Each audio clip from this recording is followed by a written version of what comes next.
Siyambingelela bazalwane egameni lika Jesu uKristu waseNazaretha. Thank you so much. It's always good to have you here. Manje sesifike ngasekupheleni konyaka. uNkulunkulu siyambonga futhi siyamdumisa kakhulu.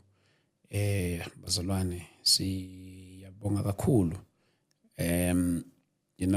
Uma sibuka umsebenzi uNkulunkulu awenzile nawenzayo throughout the year,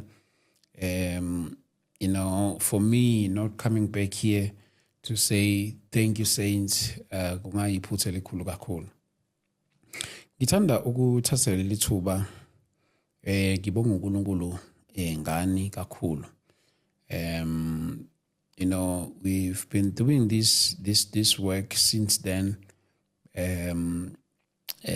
Kuningi sekwenzakalile and uNkulunkulu siyamdumisa kakhulu bazalwane.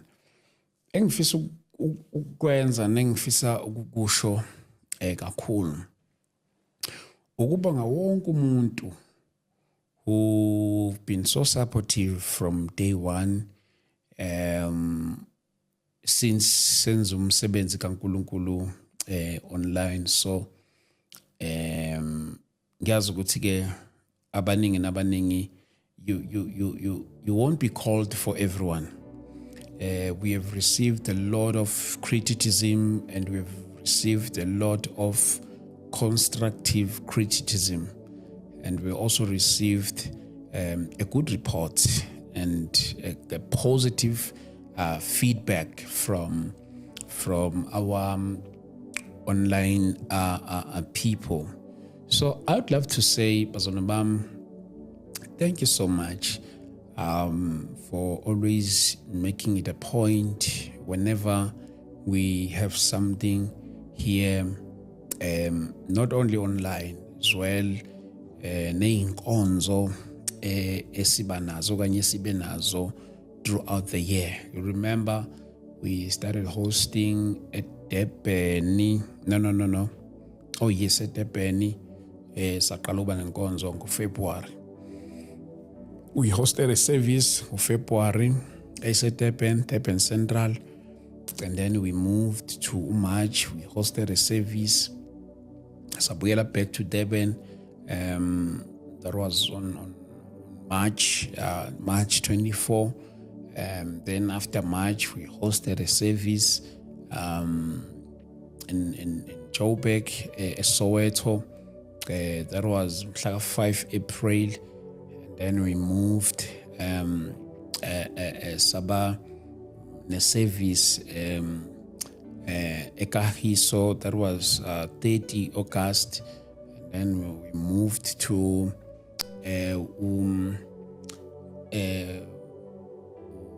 September. We hosted a service also in Soweto. It was a revival, 3 days revival, incorporated with the night prayer. Done, and then we hosted a service. Our last service, the one that we hosted in Soweto at Dlamini Hall, that was 25 October. Yes. So sifisa ukubonga kakhulu kuzona zonke lezi zinkonzo esibe nazo, looking at imiphefumulo yazuzeka ngevangeli through our online ministry. uNkulunkulu siyamdumisa kakhulu. Looking at izimpilo zabantu ezisizakalile through this ministry, uNkulunkulu siyamdumisa kakhulu. Ngihlezi ngisho ke ngithi mina ke uma kukhona konke okwenzayo, uma uzoba ne-mentality okanye nokuzitshela ukuthi yonke into yenzayo uyonelisa bonke abantu, you are committing suicide indirectly. Never ever in your mind okanye telling yourself that anything or everything that you are doing wonke umuntu uzoba satisfied with what you are doing. Sometimes you can do anything to a maximum, but it doesn't guarantee that everyone uzoba satisfied with that.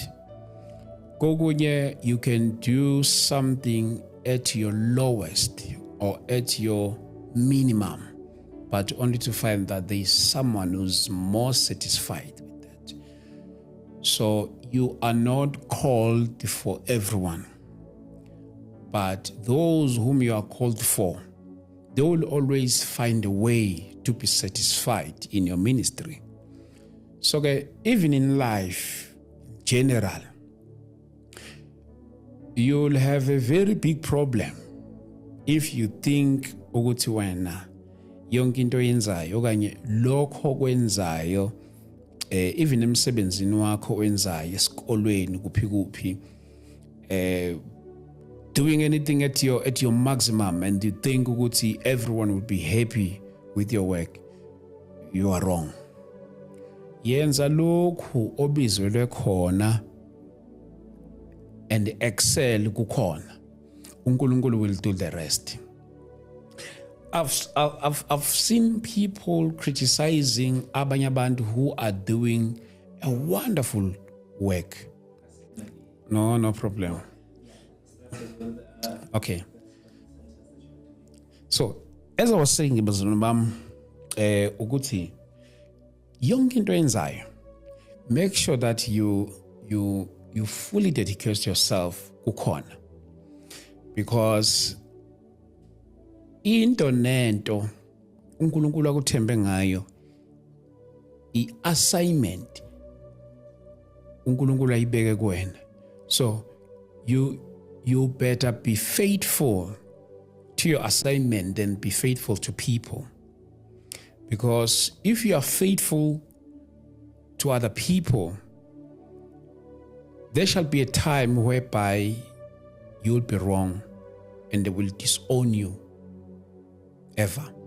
But if you are faithful to your God-given assignment, no matter what people are saying to you, or no matter what people are saying or commenting about what God has given to you, because you are faithful to your assignment.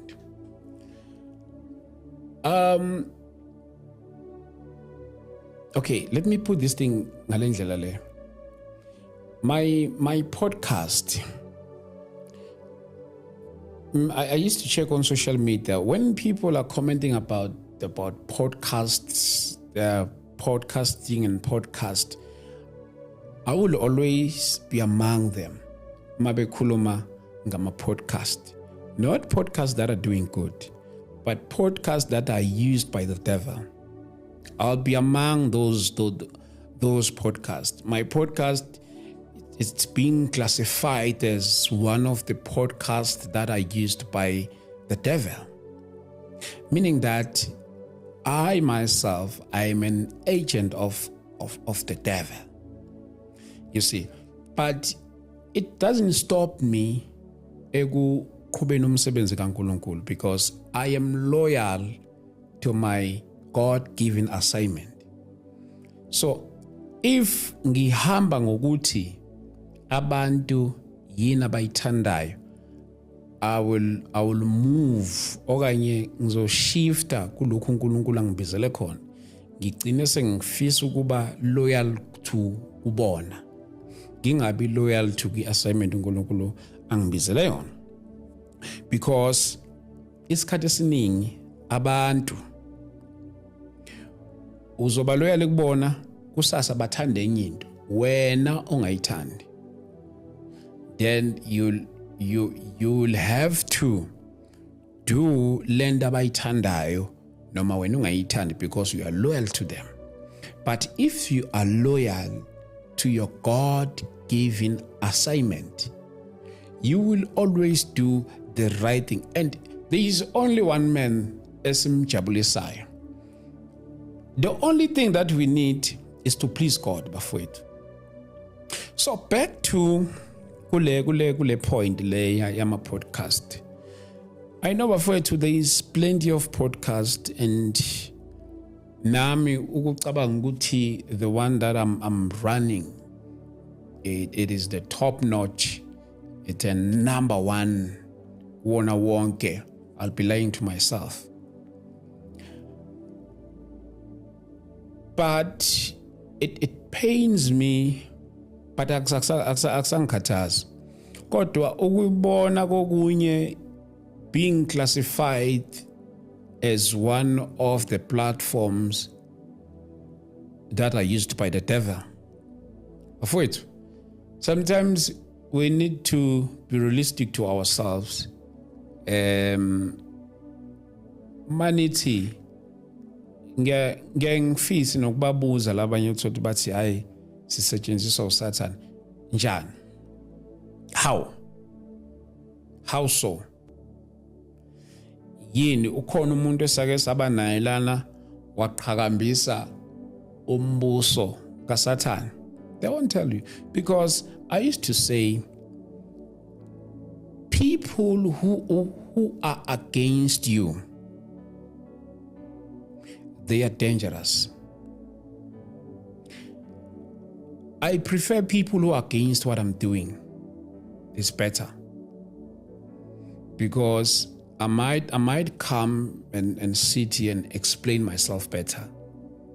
But you see, the moment when a person is against you, it's a very big problem, because no matter how good you are, no matter how good you can be, no matter how good you can be to people, but when the person chooses to be against you, there's nothing that you can do. There's absolutely nothing that you can do to a person who is against you. I think, as an Obama, it's high time to find a common ground now. I know I've hosted multiple people coming from a different background of salvation. Since man ngathi niyazi lento nobe shuthi you need to go and study. When it comes to Christianity,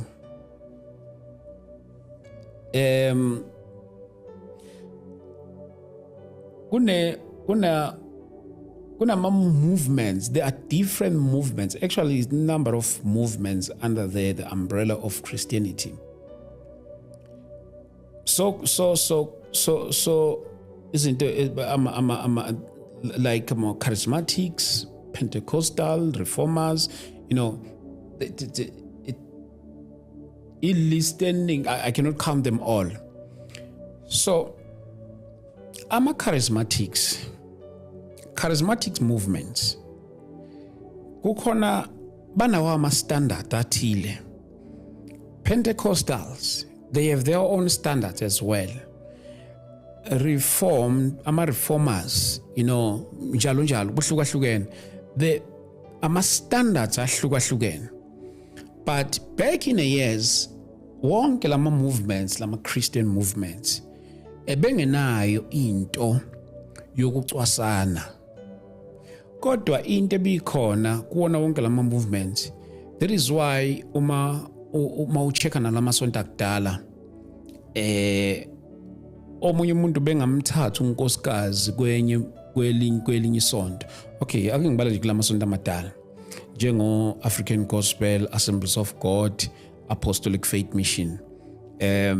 Amasonto amadala lawa la eSouth Africa kwi-Christianity. Okanye ke nginthasindisiwe. So as a result, with these three churches, omunye umuntu bethi mayefuna ukuganwa, bengaganwa elinye isonto kuma ministries. Lento ama ministries bengakandi kakhulu according to umlando. Lento ama ministries bengakandi kakhulu ama ministries laba agcwele khona namhlanje. So ubethathwa njengomuntu owile enkosini, umuntu okwazi ukuthi ayogana kwelinye isonto nothi kulawo, because la masonto lawo bekuwona amasonto ebekwazi ukuthi ayaphilelana, ngengene ke kwisikhathi samanje ukuthi aphila njani. So ngizama ukuveza lento ukuthi iChristianity inama movements amaningi nama I might not know them all. So abanye uthola ukuthi babelivele kugqoka amabhlukwe, abanye babelivele kugqoka amabhlukwe, abanye babelivele ukuthi umuntu mayegula mela esibhedlela. Some they don't believe that when you are sick you need to go to hospital. Some they believe that when a woman should not preach. Some they believe that a woman, it is not a problem when a woman preaches the gospel. But when we focus ezintweni ezikanjalo, we won't go anywhere. We won't go anywhere, but when we focus into, I believe now the time that we are in, it's a season of a revival. Things that we believe in, our differences way to, if we can put them aside just for a moment and see what God is gonna do, there shall be a great move of God, you know. And I remember I had a conversation with one of my seniors, and Uti, yes, Uti, the time that we are in now, it's a time of a great revival. And the great revival, angeke iqale the way esicabanga ukuthi yoqala ngakhona. And angeke iqale okanye ivele ngalabantu esilindele ukuthi ingavela ngabo. Ingaqhamuka nje ngelinye iside esingalilindele. Iqhamuke nje umuntu besingamcabanga nokumcabanga, because it's time of a great revival. And uma isifikile ayizi ngalabo esibone bafanele ukuthi bangayithwala. So engifisa ukusho ke bafowethu ukuthi uNkulunkulu simbonile esithwala bafowethu from day one. We have won souls for Christ, plenty of them, for the kingdom. Baningi abantu esibazuzile sabazuza ngevangeli, uNkulunkulu wasilekelela kakhulu. Namhlanje they are part of this move. They are part of this great kingdom. So this is what we can expect again next year bafowethu. Ngeke ngayenza i-advert ngathi ngomhla ka-31 sizobe sinomhlangano umthandazo laphana eSoweto eDlamini multipurpose hall. uNkulunkulu no inakho ngenze iphutha nothi multipurpose hall sengiphambanisa nomhlangano esigcina ukuba nawo ngo-October.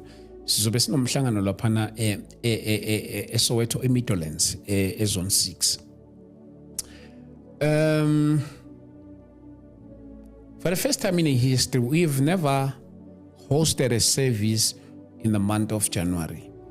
But uNkulunkulu ukubekile lokhu ukuthini ukuthi let's just organize something for January for abazalwane nabo bonke abantu who believes in prayer ukuthi before anything there is God. Before anything there is God. So how about we start our year 2026? Uma uNkulunkulu sasigcinile eke siqale emthandazweni sibuka uNkulunkulu ukuthi angesithwale yini futhi nakulonyaka lo ozayo. So bafowethu ngiyathanda ukusho ukuthi kuona wonke umuntu okholelwa emandleni kaNkulunkulu nokholelwa emthandazweni ukuthi uNkulunkulu akasithwale bafowethu nakulo nyaka ozayo. So you are all invited ke ngomhla ka-31 last Saturday of January sibe silaphana eDlamini eSoweto laphana eMidlands ezone 6. I think shuthi iDlamini multipurpose ayikaphuma engqondweni ilokhi isasengqondweni, and we are believing God ukuthi even for next year maybe we'll go back khona laphana eDlamini. So siyamkhola kakhulu uNkulunkulu. So ngifisa ukusho ke nakuloko bafowethu ukuthi miningi imihlangano esimkholwa uNkulunkulu ukuthi uyosithwala ngayo asiqhube siyenze. Ngiye ngenza also a public invitation on our socials ukuthi we also want to visit neikole different universities. I think over 6 to 7 universities that have reached out to us confirming that we can come to them. So UKZN, Walter Sisulu, University of Cape Town, DUT, basithintile. So siyeza bafowethu kulezo zindawo egameni lika Jesu Kristu. We are also taking this gospel kuma universities. And njoba ngisho kuqala bafowethu ngithi from studios to the world. So it reminds me back in 2017 when we started, when we hosted, ama services kuma universities. I remember ukuthi sake sa host laphana kakhulu, not once, not twice, Mangosuthu universities of technology laphana at Durban. And uNkulunkulu was moving so mightily. So now we are doing it again, bafowethu, not only in Mangosuthu, but kuma universities ahlukene and even outside the country. I mean, outside the province, we are coming, bafowethu, egameni lika Jesu Kristu waseNazaretha, Eastern Cape, and also Eastern Cape. We are also coming for our services nje kakhulu. And ngiyathanda nokubonga amaXhosa, isizwe sakwaXhosa kakhulu. Abekho abantu abaso supportive kuma channel yami like abantu bakwaXhosa. Ngithi sithina siyakwazi ukubuka ukuthi check ama statistics ukuthi ubukwe ngabantu abakuphi, ubukwe ngabantu abakuphi. Abantu bakwaXhosa, they are most supportive people to our ministry. So I'd love to appreciate them kakhulu. Bafowethu, I would love to appreciate them kakhulu.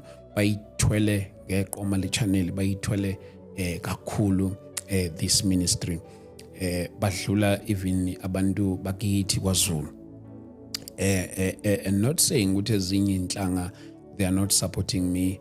Ngabe ngikhuluma iphutha, but nje ngidlula kubona because bona it looks like ibona abantu abaningi who are so supportive in our ministry. Ngiyanza khona namaZulu, bakhona beTswana, beSuthu, namaswati njalo njalo. Kodwa ke bengithi nje namhlanje ngiveze kakhulukazi amaXhosa. Thank you so much bazalwane bami kakhulu, and we are believing God ukuthi ngonyaka ka2026 we will come in one of the places in Eastern Cape.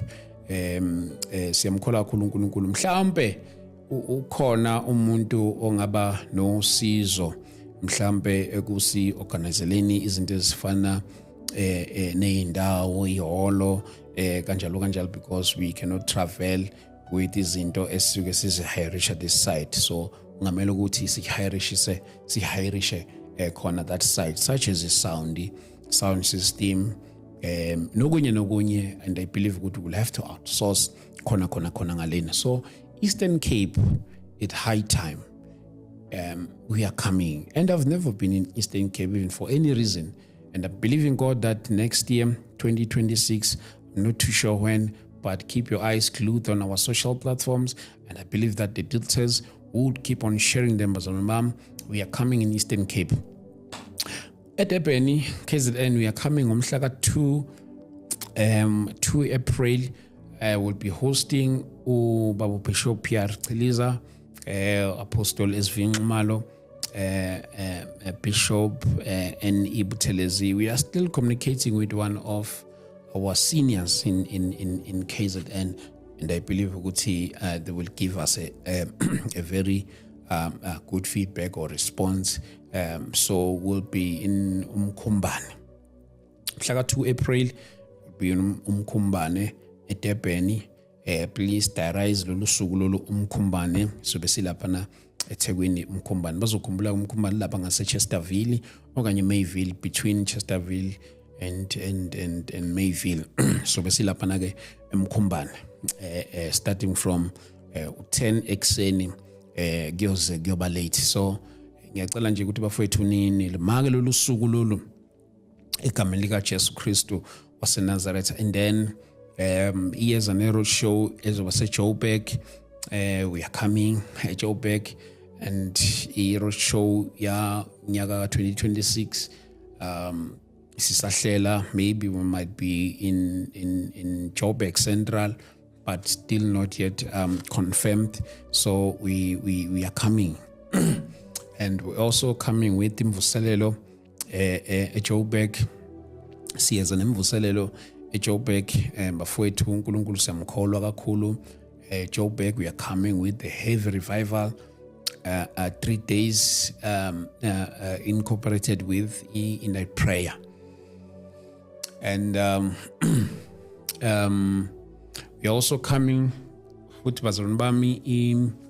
Okay, ama dates wama university azo share nawo ungekudala. Yes, ngangicelile ke futhi na public ngangishilo ukuthi kubona bonke ke abafisayo ukusebenza nathi, since we'll be going around preaching the gospel.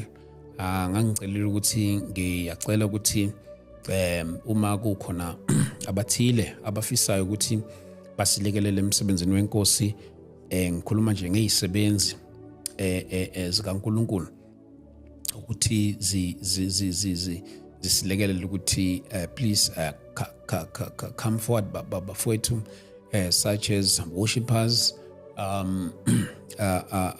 njalo njalo, nabaculayo, abadlalayo ama-keyboard, ukuthi nansi move isiqalile bafowethu. I'm also extending this invitation ukuthi bakwazi ukuthi basithinte, because masiya ko Eastern Cape angeke sisuke nabantu eKZN. Uma siya ko Western Cape angeke sisuke nabantu ko KZN, kwamele sibe nama representative that side kanjalo kanjalo nangale. So siyacela kakhulu. And we are also, next year we are believing God that we'll add more shows. Kuyona le platform lena we'll add more shows bafowethu egameni lika Jesu Kristu waseNazaretha. Those who abanenhliziyo yokusebenzela uNkulunkulu in a public space, you know, we need ngangishila ngathi, but abanye ngabona sibangithumelela ama applications ahlukahlukene. Ilanga lethu lokugcina esizogcina ukuthatha ngalo kuyobe kuyilanga lokugcina lika sizo announce ngokuphela kuka January ukuthi obani sigcina sibe nabo. You will see some faces, new faces khona lapha, new shows khona lapha ngokuhlukahlukana kwawo. So there is still more, bazalwane, there is still more. Angazi noma kukhona yini ngikukhohlwayo, ngicela ukudouble check la. Yeah, so it's time now to see more different faces bafowethu egameni lika Jesu Kristu waseNazaretha. Okunye futhi ebengifisa ukukusho ukuthi bafowethu ngiyacela ukuthi ake si advocateeleni ivangeli in a public space.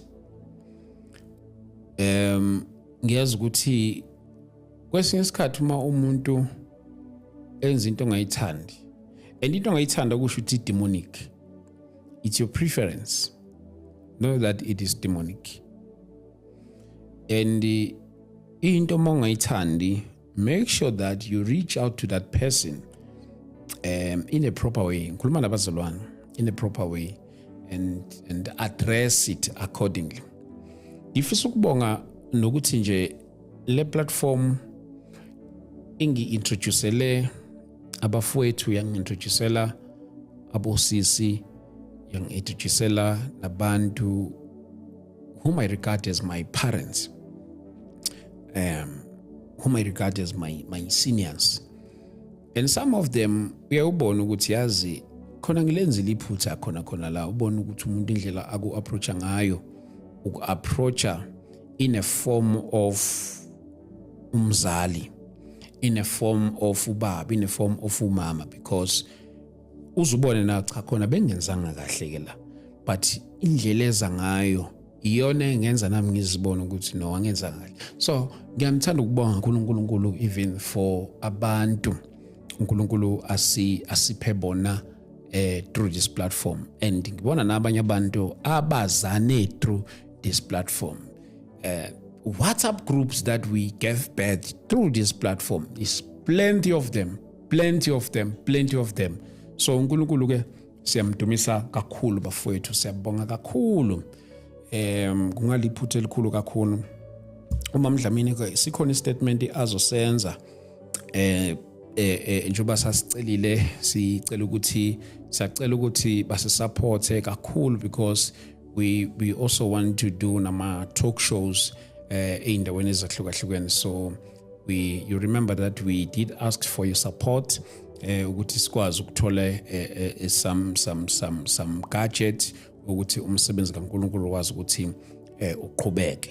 So she will come and give you some updates kakhulu bafowethu.